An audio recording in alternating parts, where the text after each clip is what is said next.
SR officer for a few years now, and along the way I've seen some things that I think you guys will be interested in. I have a pretty good track record for finding missing people. Most of the time they just wander off the path or slip down a small cliff and they can't find their way back. The majority of them have heard the old stay where you are thing and they don't wander far. But I've had 2 cases where that didn't happen. Both bother me a lot, and I use them as motivation to search even harder on the missing persons cases I get called on. The first was a little boy who was out berry picking with his parents. He and his sister were together, and both of them went missing around the same time. Their parents lost sight of them for a few seconds, and in that time, both the kids apparently. When their parents couldn't find them, they called us, and we came out to search the area. We found the daughter pretty quickly, and when we asked where her brother was, she told us that he'd been taken away by the bear man. She said he gave her berries and told her to stay quiet, that he wanted to play with her brother for a while. The last she saw of her brother, he was riding on the shoulders of the bear man and seemed calm. Of course, our first thought was abduction, but we never found a trace of another human being in that area. The little girl was also insistent that he wasn't a normal man, but that he was tall and covered in hair, like a bear, and that he had a weird face. We searched that area for weeks. It was one of the longest calls I've ever been on, but we never found a single trace of that kid. The other was a young woman who was out hiking with her mom and grandpa. According to the mother, her daughter had climbed up a tree to get a better view of the forest, and she'd never come back down. They waited at the base of the tree for hours, calling her name, before they called for help. Again, we searched everywhere, and we never found a trace of her.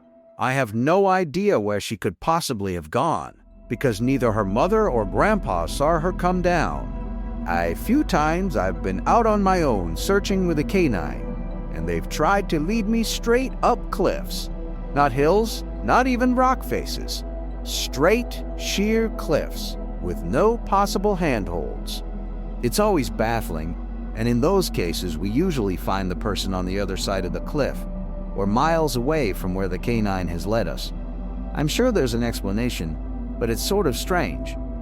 One particularly sad case involved the recovery of a body. A 9-year-old girl fell down an embankment and got impaled on a dead tree at the base. It was a complete freak accident, but I'll never forget the sound her mother made when we told her what had happened. She saw the body bag being loaded into the ambulance, and she let out the most haunting, heartbroken wail I've ever heard. It was like her whole life was crashing down around her, and a part of her had died with her daughter. I heard from another SAR officer that she killed herself a few weeks after it happened. She couldn't live with the loss of her daughter. I was teamed up with another SAR officer because we'd received reports of bears in the area. We were looking for a guy who hadn't come home from a climbing trip when he was supposed to, and we ended up having to do some serious climbing to get to where we figured he'd be. We found him trapped in a small crevasse with a broken leg. It was not pleasant. He'd been there for almost 2 days, and his leg was very obviously infected. We were able to get him into a chopper, and I heard from one of the EMTs that the guy was absolutely inconsolable. He kept talking about how he'd been doing fine, and when he'd gotten to the top, a man had been there. He said the guy had no climbing equipment, and he was wearing a parka and ski pants.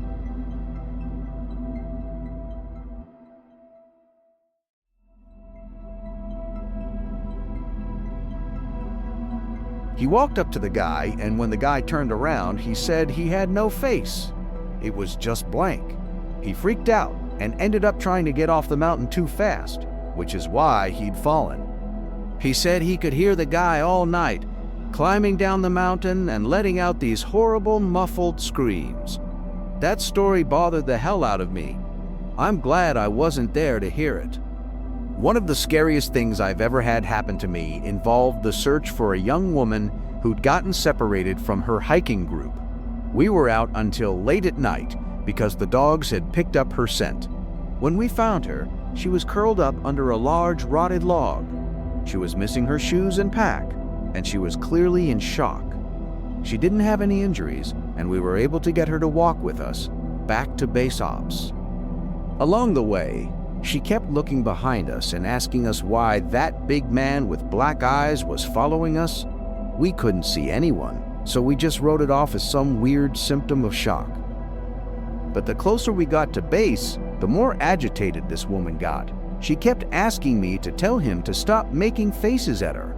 At one point, she stopped and turned around and started yelling into the forest, saying that she wanted him to leave her alone. She wasn't going to go with him, she said, and she wouldn't give us to him. We finally got her to keep moving, but we started hearing these weird noises coming from all around us. It was almost like coughing, but more rhythmic and deeper. It was almost insect-like. I don't really know how else to describe it. When we were within sight of base ops, the woman turns to me, and her eyes are about as wide as I can imagine a human could open them. She touches my shoulder and says, "He says to tell you to speed up. He doesn't like looking at the scar on your neck.